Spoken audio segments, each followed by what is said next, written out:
Thank you, Caroline, for putting my slides up. This is just to introduce me and us. So, we're the Cannon family. So, my name's Joanna, and I've got type 5 OI. And I'm a full-time electric wheelchair user, and I'm 3 foot 7 inches tall, just to give you some perspective. Can't always tell over the internet. I'm married to Richard, who you can see here. Richard's also a wheelchair user, but he's got cerebral palsy, which is very boring, so we don't talk about that. Um, I've got two children. I've got Jacob, who's 17, who has got OI, and Molly, who's 13, who hasn't. And you can see us here. And I've been asked to talk about my experiences of family life, so pregnancy and parenting with OI. And of course, everyone's experiences will be different and unique. And obviously, I'm only going to be talking from my own perspective and experience. And we only have a short time, but I hope to cover the decision to become a parent, my pregnancy, looking after babies and children in a practical way, and the adaptations and the equipment we used to help us. Talk a little bit about the attitudes we encountered and the support we've accessed. So first of all, the decision to become parents. So I always wanted to be a mum, but as a child or young adult, I wasn't sure whether I would physically be able to carry a child. And this was something that played heavily on my mind. But during my early 20s, I found an article in some random magazine of a woman in America who had OI, who was smaller than me and who had become a mum twice over. So at that point, I knew it was possible. And that's all I needed. I just needed one example to know it could be done. And then when me and Richard got together, we did some proper research, not just using a random article from a random magazine. I went to the GP and asked for a referral to genetics and in obstetrician. And the geneticist confirmed what we did already know, which that there was a 50% chance of passing on the OI. And when we got that information, I thought the next step was going to be a big discussion with my then fiance, now husband, with a 50% chance of passing on OI. Should we try and have a baby? Should we go ahead? Is it fair? And then Richard asked me the question. So we sat down, we were ready for this whole big debate thing. And Richard said, the question is, knowing what you know as someone who's had lived experience of OI, would you have wanted to have been born? And I was like, yeah, I'm having the most amazing life. And he went, okay, then that's our answer. Let's eat. And that was truly it. The decision was made. We were going to go for it. So then we had an obstetrician appointment, and the team was really supportive. And I think they were quite excited to have something new and exciting to deal with. And he said that he was less concerned about the OI, actually. He was like, bones can heal. It's my size that might be an issue. But they had that team once before supported another person, not with OI, but a little person through pregnancy. So they had a bit of confidence with that. They said I would likely deliver early. They would happily deliver from 26 weeks, but would prefer I got to 28. And I said to him, I'm going to get to at least 30. I know I am. And he just laughed at me. But he went, but we, in that meeting, we were both like, he was like, go ahead and do it, go away, get pregnant, and come back when you are. So that's what I did. Thank you. So that was me, pregnant. My lovely friend took some nice pictures. I absolutely loved it. I had no breaks at all when I was pregnant. I felt really strong and actually less achy and in pain than usual. I definitely benefited from all the extra good stuff my body was making, until the very end when I was massive and felt like a hippo. But then I guess everybody does when they're pregnant. Um, yeah, but yeah, I felt absolutely fine. I was scanned every 2 weeks through most of the pregnancy. We'd put a lot of prep in. I Oh, sorry, I've skipped. They thought I might need to go into hospital or have bed rest or oxygen if my breathing became affected, because I've got reduced lung capacity anyway. And they thought with the baby in there, maybe I'd not be able to breathe very well. But I didn't. I was mobile up until both of their births. And the babies were really clever. They laid horizontally instead of vertically. It's amazing how your body adapts and how they adapt, because they wanted to be comfy too. So that created more space. And as I was going to say before, we did some prep. We met with the neonatal doctors to know what to expect when our likely early babies would be delivered. We also had a tour of the hospital ahead of time and discussed things like what bed would work for me and things like that. I had cesarean sections with both of the children. It wasn't even an option for me to have a natural birth. I've got a very twisted pelvis, and to be honest, no, that was not going to work. So it wasn't even a discussion really. We were just going to go C-section. There was some concern around the anaesthetic because I've got a really severe scoliosis. It's like a, you know, roller coaster shape. Not roller coaster, helter-skelter shape. Um, but we had a couple of pre-meetings with the anaesthetist, and she came up with this conclusion. She's like, right, what I'm going to do because of your size, so we're not quite sure much drug you need, and because of, we're not quite sure we're going to be able to get it in straight away. We're going to do a mixture between a epidural and a spinal block. And obviously, I'm just going, yeah, do whatever you want. And then she went, this procedure is completely illegal in America, but it'll be fine. And I was like, okay, let's just do that then. They thought that I might need a classical C-section, which is when they cut from north to south instead of left to right, which is a little bit more complicated and difficult to recover from. But actually, they didn't at all. When we were in there, all was fine. Jacob's birth was amazing. I absolutely loved it. It was perfect. Definitely one of the most amazing experiences of my life. In fact, as they were sewing me up and I was about to roll out, I was like, oh my God, that was amazing. Again, again, again. And the nurse just looked at me and went, you are the only person, first time ever, you've not even left the theatre and you're talking about having your second child. And I was like, oh, so it was brilliant. But honestly, Molly's didn't go quite as well. Some of the drugs went into my bloodstream, so I went a bit loopy, and it was all a bit scary for a little bit. But ultimately, both me and Molly were fine after. Jacob was born 8 weeks early at 32 weeks, and Molly was born 7 weeks early at 33 weeks, totally smashing the medical team's expectations. And the obstetrician apologized for laughing and not believing me that I would get over 30 weeks. And I'm not going to pretend having a prem baby in the NICU is easy, but both were fine. And there's been no outstanding issues about being premature at all because they knew they were going to be premature.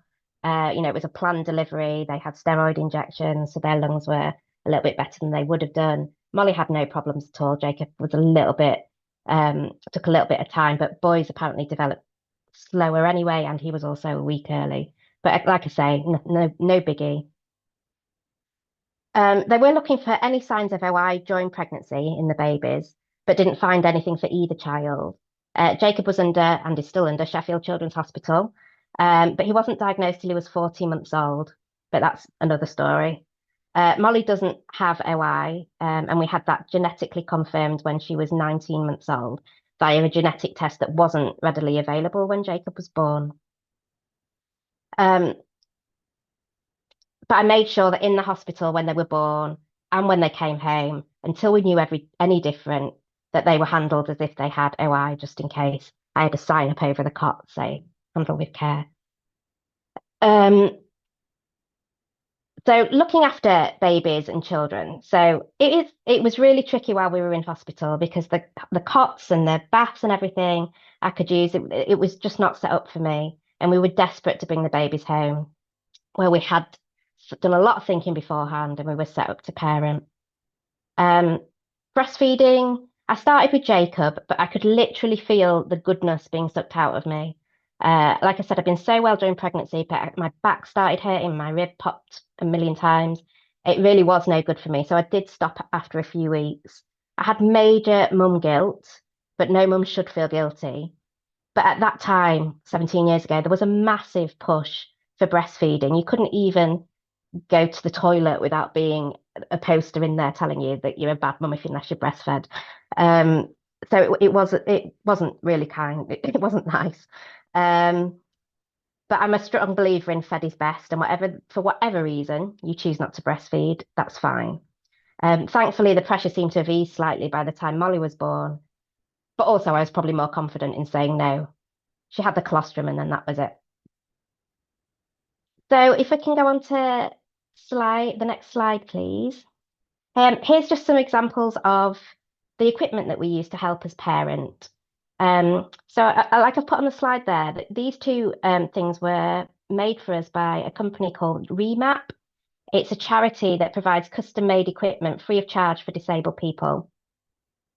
They're basically mostly retired engineer volunteers that just want to do fun things and design stuff.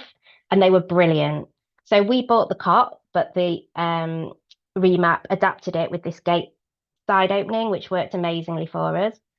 And you can't actually see it, but it was the best photo I had. We've got like a metal attachment which attached the buggy to Richard's foot plates of his wheelchair. Next slide, please. This is another example. So this isn't, this is just something that you could readily buy in Mothercare. That was in those days. Because one thing I was really concerned about was how I was going to do the bath because I couldn't lift a full bath. But this is brilliant. This kind of laid across the standard bath, which meant I could fill it with the hand shower and then pull the plug out, and it was job done. And it was my height at the bath, so I could bath the baby. If you could move on to the next slide, please. I had a rotating car seat. I just want to make clear this was off the internet, and that is a random internet baby and neither of my children. And that was really useful because actually getting them in and out when I had a car, I later with Molly had a WAV so I could drive into it, which was a sensible thing to do. But when I had Jacob, I literally had to lift like that into the car seat. So this worked really well. And the next slide, please. Here's just a few random pictures of us of how we kind of got the babies around. So you'll see there's baby Jacob looking gorgeous on his reins. So we did use reins, and we had the same rules for grandparents. They had to use them too. We actually never tended to actually need to hold them because they were quite good, but that was a rule that we had. We also had no chasing games, no playing hide and seek, we just didn't do those things on purpose so that the children didn't run off. But neither of our children were runners, and we're not sure what came first. Did we just train them well, or did they know that they couldn't run away from us? I don't know. Picking in the right buggy was really important. So obviously we have to balance my disability needs with my husband. So he needed one that he could close with one hand and that was lightweight and had a solid bar at the back. So we had two different buggies throughout our time, and yeah, the one that we've got there on the bottom left was brilliant. Although to be honest, I tended not really to use a buggy. I can with my electric chair. I could drive and just push a buggy normally. I didn't like it attached to my chair because I like to be able to move away. Yeah,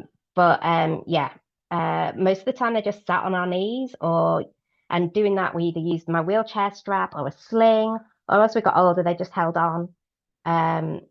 Yeah, so me and Richard did different things at different times depending on their ages and what they did. As you can see there, we've got some some standing on footrests on the back of the wheelchairs, sitting on armrests. And some other things that we learned was things like doubling up on stuff to make things easier for us. So, for example, we had a Moses basket in the lounge and a crib in the bedroom, so we didn't have to move things around, and we had double stuff everywhere, baskets with all the wipes and nappies and stuff in. I'm conscious of time, so I'm sorry if I'm speaking fast. The attitudes of others. So family and friends were mostly supportive, although I did experience some questionable negativity. Like when I said I was pregnant again, one of my close family went, "Well, why do you want another one?" I'm like, "Well, probably the same reason you did." And I'm sure there was amongst people around us some chats behind our back, but we generally had good and supportive friends and family around us, and we were very lucky to have found a supportive medical team. They admitted that there were some worried voices behind the scenes, but there were nothing but encouraging, supportive to us throughout both our pregnancies. We did find some questions very odd, like a few people got a bit obsessed with how we were going to carry the car seat. And we're like, we're not going to carry the car seat. We're going to leave the car seat in the car and we're going to carry the baby. we don't have to do things in exactly the same way everybody else has. And you do find ways that work for you. And we've had lots of helpful people along the way that have made our lives easier by making reasonable adjustments for us. For example, when Richard did the nursery run, staff would come out and get the babies from the car for him because he couldn't walk them in, or get them out and carry them in, until they could walk independently. And at primary school, we were able to park in the staff car park. Otherwise, we wouldn't have been able to park anywhere near the school just because of what schools are like. Um, Support we access. So we got some direct payments in place. Someone helped us with the house so we can focus and use our energy on parenting. And still now we have twice a week for 3.5 hours helping with housework, changing the beds, etc., leaving energy for me. And they also cook 1 meal a week for us, which is really helpful. We were allocated some hours should we need with parenting tasks, but we never actually need that. And I was lucky enough to be able to go from full-time working to 3 days. So again, that freed up some energy for me. Luckily, both sets of grandparents are local. But I tended not really to have much help from them. When I compare to, like, for example, what my sister did, I'm not sure if subconsciously I had a point to prove, which is not a good thing, by the way. But yeah, we were very independently parented. But grandparents did help with childcare. So like every Thursday, they alternated. So every 2 weeks, each set of parents had the grandkids while I was working. And the kids still go now on after school on a Thursday because Thursday will forever be Grandparents' Day. Joanna, it's Patricia here. I'm being Yeah, I'm so sorry. unpopular. I'm so sorry. No, it's okay. I'll just conclude to say by saying that you always there's always ways to make things work, and children adapt, and don't feel like you have to do things the way that other people do. And me and Rich feel very lucky to have the lives that we lead, and we're so glad we made the decision to go for it. That's Thanks, all. Joanna. Thank Thank you. you.